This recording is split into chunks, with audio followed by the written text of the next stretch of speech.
ఇక వల్లి ఎలాగైనా సరే ప్రేమ ధీరజ్‌ని విడదీయాలి అని నిర్ణయించుకుని ఉంటుంది. అర్ధరాత్రి అయిన తర్వాత భద్రావతికి ఫోన్ చేస్తుంది. ఇంకా భద్రావతి ఒక్కసారిగా ఫోన్ రావడంతో ఉలిక్కిపడి నిద్రలో నుండి లేచి ఎవరు అని మాట్లాడుతూ ఉంటుంది. వల్లి, శ్రీవల్లి అని అంటూ ఉంటే, "ఈ టైంలో నువ్వెందుకు ఫోన్ చేశావే?" అని అడుగుతూ ఉంటే, "మీతో ఒక రహస్యం చెప్పాలి. ఒకసారి బయటికి వస్తారా?" అని వల్లి అంటూ ఉంటుంది. ఇంకా అలాగే భద్రావతి బయటికి వస్తుంది. వల్లి వాళ్ళ ఇంటి దగ్గరే డోర్ దగ్గర వెయిట్ చేస్తూ ఉంటుంది. ఏంటో సీక్రెట్ చెప్తా అది ఇది అని ఇంత అర్ధరాత్రి నన్ను నిద్ర లేపావు. ఏంటది చెప్పు అని భద్రావతి అడుగుతూ ఉంటే, చెప్పడం ఎందుకు చూపిస్తే సరిపోతుంది కదా అని తన ఫోన్‌లో ఉన్న వీడియోని చూపిస్తుంది. ఇంకా అందులో ధీరజ్ ప్రేమ మెడలో బలవంతంగా తాళి కట్టినట్టుగా ఉంటుంది.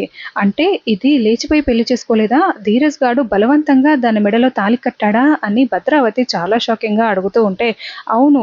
ఇప్పుడు ప్రేమ పెళ్లి వెనుక ఉన్న రహస్యం ఏంటో మీకు తెలిసింది కదా!